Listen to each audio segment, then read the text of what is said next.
امام جعفر صادق ہاتھ میں نبی کی ایک نشانی ہے. یہ شخص آتا ہے, السلام علیکم ابن رسول اللہ, اے نبی کی فرزند میرا سلام ہو. جی وعلیکم السلام, کیا ہے؟ کہنے لگا مولا اگر اجازت ہو تو یہ جو آپ کے ہاتھ میں عصائے رسول ہے میں اس کی زیارت کرنا چاہتا ہوں. اب توجہ, میں جو نکتہ سمجھانا چاہ رہا ہوں, عقیدت مند کون ہوتا ہے اور اطاعت گزار کون ہوتا ہے. عقیدت مند کا کیا کردار ہوتا ہے, اطاعت گزار کا کیا کردار ہوتا ہے. عقیدت مند کی کیسی زندگی, کیسے تقاضے ہیں, اطاعت گزار کے کیا تقاضے ہیں. اب یہ شخص امام سے اجازت لیتا ہے, مولا نبی کا تبرک ہے, نبی کی نشانی ہے, اجازت ہے میں اس کو چوم کے تبرک لے لوں. امام نے اجازت دی, عصائے رسول ہے, اس کو چومیں, زیارت کریں, تبرک لیں.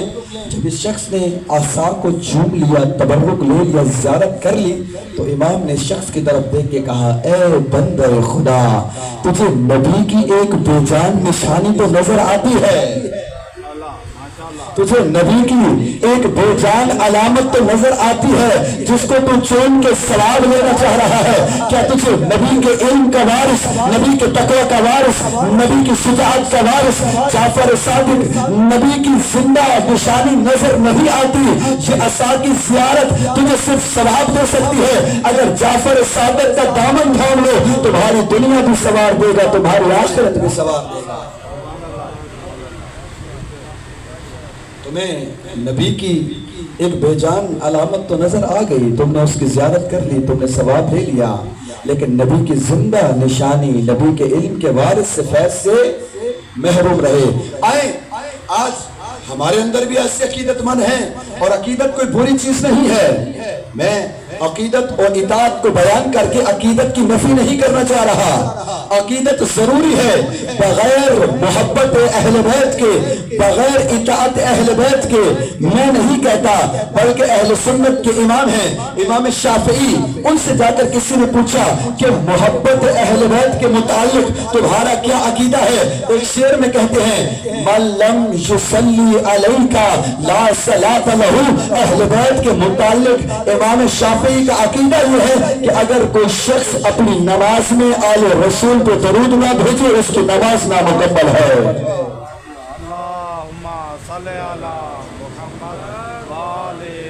اس کا مطلب عقیدت ضروری ہے, عقیدت کوئی بری چیز نہیں ہے, عقیدت ہونی چاہیے. لیکن اس فرش عزا کا مقصد یہ ہے, اس منبر حسین کا مقصد یہ ہے کہ وہ قوم جو عقیدت اہل بیت تک پہنچ چکی ہے, اب اس کو ایک قدم اور اٹھوا کے اطاعت اہل بیت تک لانا ہے. عقیدت تک پہنچ چکے ہیں, اطاعت تک اس قوم کو لے کر آنا ہے. محترم سامعین, ہمیں بھی کربلا کی تبرکات سے بڑی محبت ہے. کربلا سے ہم نے علم کی شبیہ بنائی, کربلا میں ہم نے علم دیکھا, یہاں کربلا کے علم کی شبیہ بنا دی. کربلا میں ہم نے ذوالجناح دیکھا, یہاں ہم نے ذوالجناح کی شبیہ بنا دی. اب وہی بات کر رہا ہوں, عقیدت اچھی چیز ہے, عقیدت ضروری چیز ہے, لیکن ایک سفر کروانا چاہ رہا ہوں آپ کو, وہ سفر کرنا ضروری ہے. اب تم نے کربلا سے علم لے کر علم کی شبیہ بنا کے اپنے عقیدت مند ہونے کا تو ثبوت دے دیا ہے. اب اس علم کی زیارت کو رک نہ جانا, بلکہ اس علم کی زیارت کرنے کے ساتھ ساتھ علمدار کی وفا بھی دل میں پیدا کرنا. اگر علم پہ رک گئے تو عقیدت مند تو ہو لیکن اطاعت گزار نہیں ہو. اب اگر عقیدت مند ہونے کے ساتھ ساتھ اس علم بردار کی وفا بھی دل میں پیدا کر دی, علم بردار کے اطاعت گزار بھی ہو جاؤ گے. اب ذوالجناح لے لیا ہم نے, اگر ذوالجناح تک پہنچ گئے, ذوالجناح کی زیارت کر لی, تو اب زیارت پہ رکنا نہیں ہے بلکہ اس ذوالجناح کے شاہ سوار کی شجاعت بھی دلوں میں پیدا کرنی ہے. یہ پیغام ہے اس فرش عزا کا کہ جہاں رکے ہوئے ہو ایک ایک قدم وہاں سے آکے آ جاؤ. اگر بے عقیدہ ہو عقیدہ بناؤ, بے عمل ہو فرش عزا سے بعمل ہو کر اٹھو, بے نمازی ہو حسین کی مجلس سے نمازی بن کر اٹھو, بے حجاب ہو حسین کی زینب کی بارگاہ سے, فاطمہ کی بارگاہ سے باپردہ ہو کر اٹھو. یہی تو فرش عزا کا مقصد ہے. اگر یہ مقصد فرش عزا سے حاصل نہیں ہو رہا, آئیں محترم سامعین ایک اور جملہ آپ کی خدمت میں بیان کرتا چلوں. ہم نے کربلا کو بڑا محدود کر دیا ہے. ہم سے مراد سٹیج پہ آنے والے خطبہ، واعظین، علماء، ذاکرین، نوحفان، ہم نے 1400 سال سے تمام بشریت کو کربلا کا فقط ایک پہلو دکھایا ہے، اور وہ پہلو ہے مصائب کا۔ توجہ کیا آپ نے؟ ہر بندہ آ کر کون سا پہلو کربلا کا دکھاتا ہے؟ مصائب کا پہلو دکھاتا ہے۔ اس مصائب کے پہلو میں کوئی انکار نہیں ہے، بے شک برحق ہے، اور کربلا کا سب سے دردناک پہلو مصائب کا پہلو ہے۔ لیکن یاد رکھیے، کربلا ایک بحر و سمندر کا نام ہے جس کے ہر کنارے سے مختلف منظر نظر آتا ہے، کہیں شجاعت کا منظر، کہیں عبادت کا منظر، کہیں فداکاری کا منظر، کہیں ایک دوسرے کے لیے قربانی دینے کا منظر، کہیں تلاوت قرآن کا منظر، کہیں رکوع سجود کا منظر۔ یہ سارے منظر بھی قوم کو بتانا ضروری ہے، یہ سارے کربلا کے پہلو اجاگر کرنا بھی ضروری ہے۔ جب میں ایک جملے کے اندر اپنی اس تقریر کو قلم بند کرنا چاہوں تو میں کہوں گا کہ ہمیں آج 1400 سال بعد شمر کا خنجر تو یاد ہے، لیکن حسین کا سجدہ بھول گئے۔ ہم شمر کا خنجر تو یاد کرتے ہیں، یعنی ظلم کا پہلو، حسین کا سجدہ بھول گئے، یعنی عبادت کا پہلو۔ اگر کوئی جوان جو 4 گھنٹے تک صف عزا کے اندر کھڑے ہو کر ماتم کرتا ہے، لیکن 5 منٹ کے لیے نماز باجماعت کی صف میں کھڑا نہیں ہو سکتا، اس کو حسین سے محبت ہے لیکن مقصد حسین سے دور ہے۔ مقصد حسین کے قریب تب ہوگا جب عزاداری کی بھی صف اول میں نظر آئے اور نماز کی بھی صف اول میں نظر آئے۔ یہ تقسیم ہم نے بڑی غلط تقسیم کر دی ہے کہ کچھ ہیں جو امام بارگاہ والے ہیں، کچھ ہیں جو مسجد والے ہیں، مسجد والے امام بارگاہوں کو نہیں جاتے، امام بارگاہوں والے مسجدوں کو نہیں جاتے، کچھ نمازی مشہور ہو گئے، کچھ عزادار مشہور ہو گئے۔ ارے نا، جو فقط عزا پہ رک گئے، نماز کو چھوڑ گیا، انہوں نے بھی حسین نہیں سمجھا۔ جو صرف نماز پہ رک گئے، عزا کو چھوڑ دیا، انہوں نے بھی حسین کو نہیں سمجھا۔ تمہارا دین مکمل تب ہوتا ہے جب تم صف اول کے عزادار ہو تو صف اول کے نمازی بھی بنو، اگر صف اول کے نمازی ہو پھر صف اول کے عزادار بھی بنو۔ محترم سامعین، مومنین کرام، آئیں وہ وجہ تلاش کریں، اس کی گہرائی میں چلتے ہیں کہ جنہوں نے حسین کو چھوڑا، جنہوں نے حسین کو تنہا کیا، اس کے پیچھے وجہ کیا تھی۔ میں نے عرض کیا تھا پہلے دن کی گفتگو میں، آج تیسری مجلس ہے، انشاءاللہ اس موضوع کی گہرائی میں ہم جائیں گے کہ کربلا کی تاریخ 61 ہجری میں پیش آئی، لیکن یہاں 61 ہجری تک پہنچنے سے پہلے پیچھے 50 سال کی تاریخ ہے جس کا جاننا ضروری ہے۔ کربلا کی 14 اینٹیں ہیں، میں 14 بنیادیں ہیں جو کربلا کی رکھی گئی ہیں۔ چاہتا ہوں ہر روز کربلا کی ایک بنیاد، ایک اینٹ تو جو ہے سب کی، کہ یہ اینٹ واقع کربلا کی رکھی گئی، یہ بنیاد واقع کربلا کی رکھی گئی، جب یہ کام ہوا واقع کربلا کی بنیاد رکھی گئی، جب یہ عمل انجام پایا واقع کربلا کی بنیاد رکھی، اور 11 ہجری سے 61 ہجری تک وہ آخری اینٹ کون سی تھی جو قتل حسین پہ جا پہنچی؟ یہ ایک عمارت ہے، یہ جس کی بنیادیں اینٹیں ہیں جو قتل حسین کے لیے رکھی گئی۔ تاریخ اسلام کے اندر سب سے پہلی اینٹ شہادت امام حسین کی جو رکھی گئی اس کا نام ہے واقعہ عقبہ۔ اب جن کو تاریخ سے دلچسپی ہے سنیے ذرا، تاریخ شیعہ سنی نہیں ہوتی، تاریخ مسلمان یا کافر نہیں ہوتی، تاریخ کا کوئی مذہب مسلک نہیں ہوتا۔ شیعہ کی تاریخ ہے، سنی کی تاریخ ہے، اور تاریخ کے بیان کرنے پہ توہین کے پرچے نہیں ہونے چاہیے۔ توجہ ہے سب کی، تاریخ کے بیان ہونے پہ توہین کے پرچے نہیں ہونے چاہیے۔ آئیں یہ 14 منزلیں ہم طے کرتے ہیں کہ حسین کے قتل کی وہ 14 منزلیں کون سی تھی جو 11 ہجری سے طے ہونے لگ گئی تھی۔ سن 9 ہجری کے اندر واقع عقبہ جو ہجرت کے اعلان نبوت کے 4تھے سال پیش آیا، رسول خدا صلی اللہ علیہ وآلہ وسلم کسی جنگ کے لیے جانے کا ارادہ رکھتے تھے، یا ایک گھاٹی سے جب گزرنے لگے، وہاں پر کچھ لوگ وہ تھے جو اسلام اس لیے قبول نہیں کیا تھا کہ دل سے مسلمان ہونا چاہتے تھے، بلکہ یا مال غنیمت کے لیے مسلمان ہوئے یا نبی کی تلوار سے بچنے کے لیے مسلمان ہوئے۔ اور ایسے مسلمان جن کے دلوں کے اندر بغض رسول تھا یا جن کی نگاہیں مسجد رسول پہ تھی، وہ رسول کے مرنے کا انتظار کر رہے تھے۔ سن 9 ہجری کربلا کے واقعے کی پہلی اینٹ رکھی جا رہی ہے۔ واقعہ عقبہ، رسول خدا جنگ کی تیاری کر رہے ہیں یا ایک وادی سے، ایک گھاٹی سے گزرنا لگے ہیں۔ وہاں پر حضرت امام علی علیہ السلام نے، حضرت رسول خدا نے امام علی کو اپنا جانشین بنا دیا۔ توجہ اس کے ساتھ سنیے عربی عبارت، اِنَّا رسول اللہ خرج الی تبوک فاستخلف علیًا۔ یہ صحیح بخاری کی حدیث ہے کہ رسول خدا جب جنگ تبوک کے لیے جانے لگے، امام علی نے، رسول خدا نے امام علی کو اپنا خلیفہ بنایا۔ توجہ چاہوں گا، قتل حسین کی پہلی اینٹ رکھی جا رہی ہے، بغض علی کی پہلی اینٹ رکھی جا رہی ہے۔ جب جنگ تبوک کے موقع پر رسول خدا نے علی کو اپنا جانشین بنایا، جن کے دلوں میں بغض تھا انہوں نے قتل علی، قتل رسول اور قتل حسین کی تیاری کر لی۔ کیا پلان کیا؟ 10 یا 11 صحابی رسول تھے، جمع ہوئے اور کہا کہ نبی کا کام تمام کرتے ہیں تاکہ یہ مسند علی کو ملنے کی بجائے ہمیں مل جائے۔ یہ لوگ وادی کے اندر گھات لگا کر بیٹھے۔ رسول خدا صلی اللہ علیہ وآلہ وسلم کو اللہ نے آسمانی بجلی چمکی، اب نبی کی حفاظت کر رہے ہیں پروردگار، آسمانی بجلی چمکی، نبی نے وہ سارے چہرے جن کے دلوں میں کفر تھا، جن کے دلوں میں نفاق تھا، جن کے دلوں کے اندر دشمنی قرآن، دشمنی رسول تھی، اللہ نے آسمانی بجلی کے ذریعے سے نبی کے سامنے وہ سارے چہرے روشن کر دیے۔ وہ منافقین کے چہروں سے پردہ ہٹ گیا۔ رسول خدا نے مقام ذی عقبہ پر ان اصحاب کو پہچان لیا جو رسول کو اس وادی میں دھکا دے کے ختم کرنا چاہتے تھے۔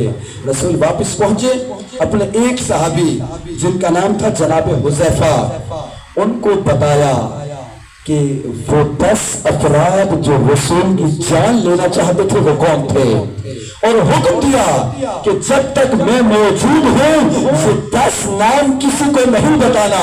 ایک بندے کو بہت بڑا اصرار تھا، وہ بار بار حذیفہ کے پاس آ کے پوچھتا تھا، چونکہ خود موجود تھا ان 10 کے اندر، بار بار حذیفہ سے آ کے پوچھتا تھا کیا رسول نے میرا نام بھی بتایا ہے، کیا رسول نے میرا نام بھی لیا تھا۔ محترم سامعین، یہ واقع کربلا کی پہلی اینٹ تھی، اور پھر یہی شخص جو خود بار بار آ کر پوچھ رہا تھا کہ کیا رسول نے میرا نام بھی واقع عقبہ کے اندر لیا تھا، حذیفہ نے کہا مجھے رسول نے منع کیا، میں نہیں بتا سکتا۔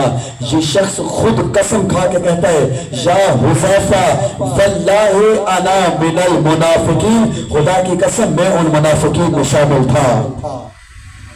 ہم کسی کو کچھ نہیں کہہ رہے، خود انہی کی زبان سے یہ جملے بیان کیے جا رہے ہیں۔ اے حذیفہ، میں اس وادی عقبہ کے منافقین کے اندر شامل تھا۔ آئیں نتیجہ لیں اس واقع کربلا کی پہلی اینٹ کا، ایک واقعہ اور اس کا نتیجہ، تاکہ کربلا کی بنیادوں کو سمجھ سکیں۔ نتیجہ کیا ہے کہ رسول خدا چونکہ اپنے بعد خلافت علی کو دینا چاہتے تھے، لہذا رسول خدا کو ہی ختم کر دو تاکہ یہ خلافت علی کو نہ مل سکے۔ اب جو بندہ، جو قوم، جو لوگ رسول کو ہی ختم کرنا چاہتے ہیں، کیا وہ حسین کو ختم نہیں کرنا چاہیں گے؟ کیا وہ علی سے دشمنی نہیں رکھیں گے؟ یہ تھی سن 9 ہجری کے اندر واقع کربلا کی پہلی اینٹ، جہاں سے بغض اہل بیت کا آغاز ہو گیا، چونکہ علی کی جانشینی کا اعلان ہوا جو انہیں پسند نہیں آیا۔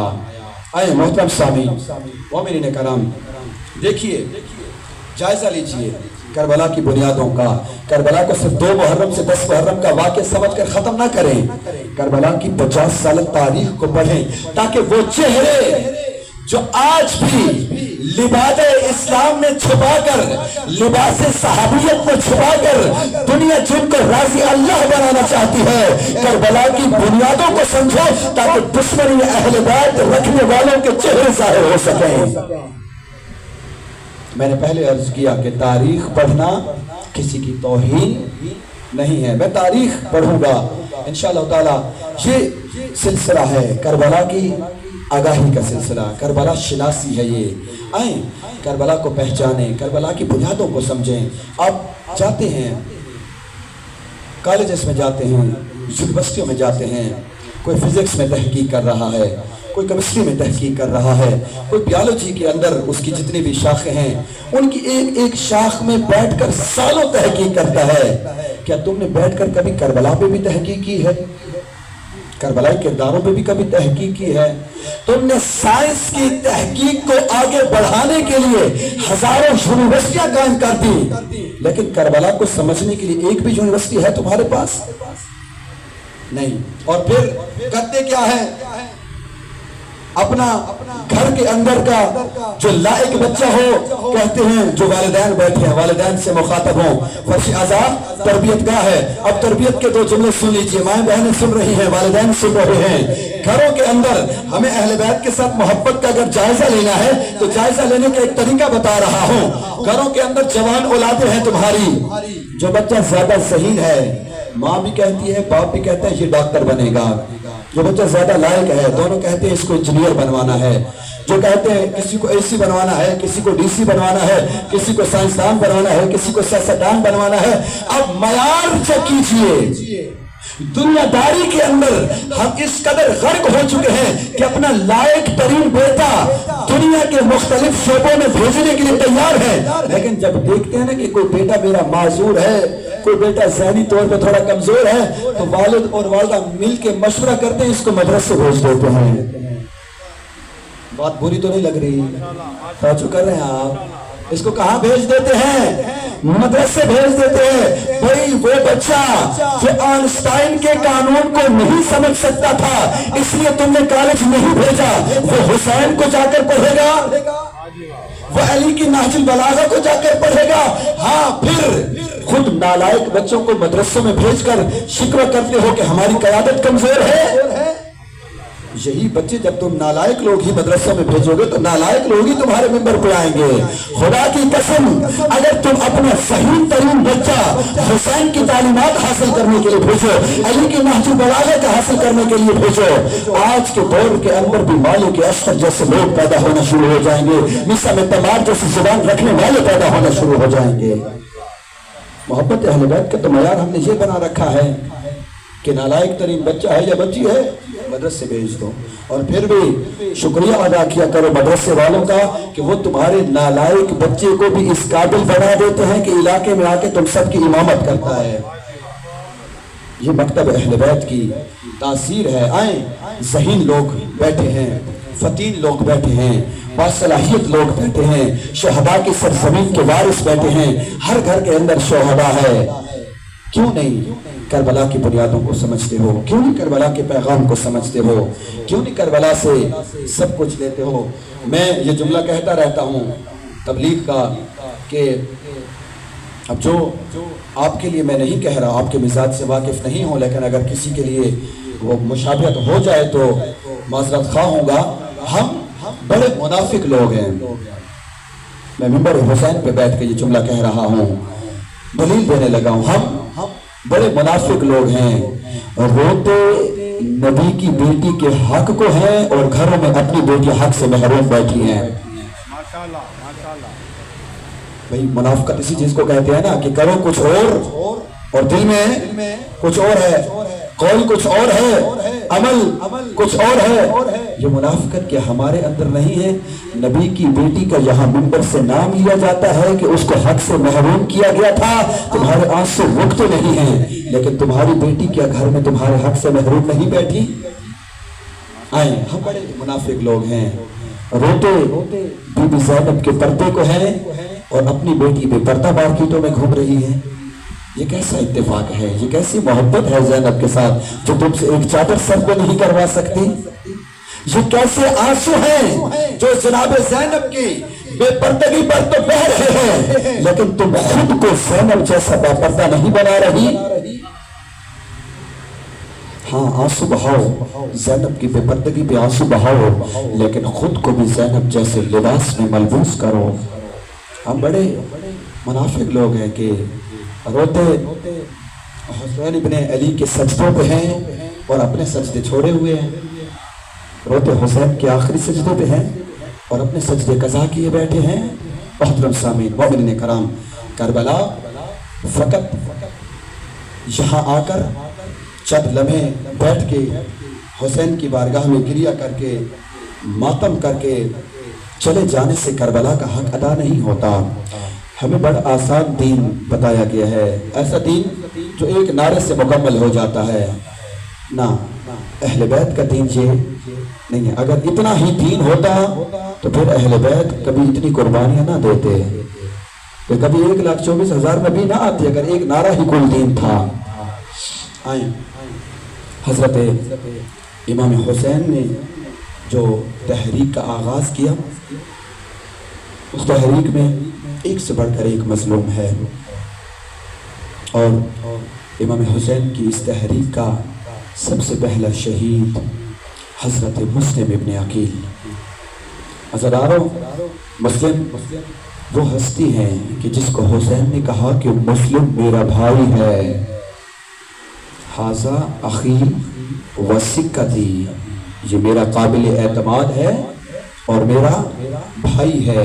اور پھر حکم دیا کہ اے کوفہ والو، مسلم کو غیر نہ سمجھنا، مسلم کا ہاتھ حسین کا ہاتھ ہے، مسلم کے ہاتھ پہ بیعت حسین کے ہاتھ پہ بیعت ہے۔ کچھ لوگوں نے مسلم کو اس لیے چھوڑا تھا، یہ واقعے کی تفصیل بعد میں، اس لیے چھوڑا تھا کہ مسلم غیر معصوم ہے، امام حسین معصوم ہیں، جب امام خود آئیں گے ہم ہاتھ پر بیعت کریں گے۔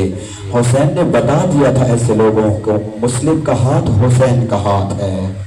عزیزانو، جس کا اتنا مقام ہو کہ جس کو حسین اپنا بھائی کہے، جس کو حسین اپنا قابل اعتماد کہے، اور وہ مسلم آج کوفہ کی گلیوں میں تنہا ہو، وہ مسلم آج جس کی 18,000 لوگوں نے آ کر بیعت کی، چند لمحوں کے اندر نماز مغرب سے نماز عشاء تک کے وقت میں 18,000 میں سے 18 لوگ بھی مسلم کے ساتھ نہ رکے۔ حضرت مسلم کوفہ کی گلیاں، رات کا وقت ہے، تنہا گھوم رہے ہیں، 16,000 یا 18,000 لوگ مسلم کو تنہا کر کے چلے گئے۔ اب جناب مسلم ایک تھک ہار کے گھر کے دروازے پہ جا کے بیٹھ گئے، تھکے ہوئے ہیں، زانوں پہ سر رکھا، مسلم تھوڑی دیر کے لیے بیٹھ گئے۔ اس گھر سے خاتون باہر آئی، کہا اے بندہ خدا، کوفہ کے حالات بڑے سخت خراب ہو چکے ہیں، یہ مناسب نہیں ہے کہ تم کسی اجنبی ہو کر کسی کے دروازے پہ بیٹھو۔ توآ نامی یہ مومنہ خاتون حضرت مسلم سے جب مخاطب ہوئی، حضرت مسلم نے کہا اے خاتون، میں مسافر ہوں، کیا ایک جام پانی کا مل سکتا ہے؟ وہ خاتون پانی لے کے آئی، مسافر کو پانی دیا، کہا اے عبد خدا، اب تو نے پانی پی لیا ہے، یہ دروازہ چھوڑ کے چلے جاؤ۔ حضرت مسلم نے کہا یہ تو کہتی ہو کہ چلے جاؤ، یہ بھی بتاؤ کہ میں کہاں جاؤں؟ وہ خاتون کہتی ہے کیا تم حسین کے سفیر مسلم ہو؟ اتنے تنہا ہو گئے ہو، 18,000 لوگوں نے تمہاری بیعت توڑ دی؟ کہا ہاں میں مسلم ہوں۔ حضرت مسلم کی بارگاہ میں آ کر توبہ نے معافی طلب کی، میں معافی چاہتی ہوں، میں علی کی نوکر ہوں، میں سید ذاتیوں کی غلام ہوں، یہ گھر میرا گھر نہیں ہے، مسلم یہ تیرا گھر ہے۔ حضرت مسلم گھر میں آئے، اس عورت نے کھانا پیش کرنا چاہا، مسلم نے کہا کھانا نہیں، مجھے مسلح دیا جائے۔ بنی ہاشم کا جوان، کردار بنی ہاشم کو دیکھیے، مسلح پیش ہوا، وضو کیا، حضرت مسلم پوری رات بندگی خدا میں مصروف رہے۔ یا صبح کے وقت اس کا بیٹا ہلال یا بلال اس کا نام ہے، جا کر ابن زیاد کو انعام کے لالچ میں اطلاع دیتا ہے جس قیدی کو، جس سفیر حسین کو تم ڈھونڈ رہے ہو میرے گھر میں ہے۔ زیاد کا لشکر آیا، مسلم جس گھر میں موجود تھے دروازے پہ دستک دی، توا باہر آئی، دروازے پہ پہنچی، دروازے پہ دستک دینے والے نے کہا کہ ہمیں پتہ چلا ہے مسلم تمہارے گھر میں ہے، اگر مسلم کو باہر نہیں بھیجا ہم دروازے کو آگ لگا دیں گے۔ عزیزانو، یہ عرب بدوؤں کی رسم و رواج تھی کہ لاشوں کو پائمال کرتے، حضرت حمزہ سید الشہداء جس کا کلیجہ نکال کر چبایا گیا، لاشوں کو پائمال کرتے، گھروں کو آگ لگایا کرتے تھے۔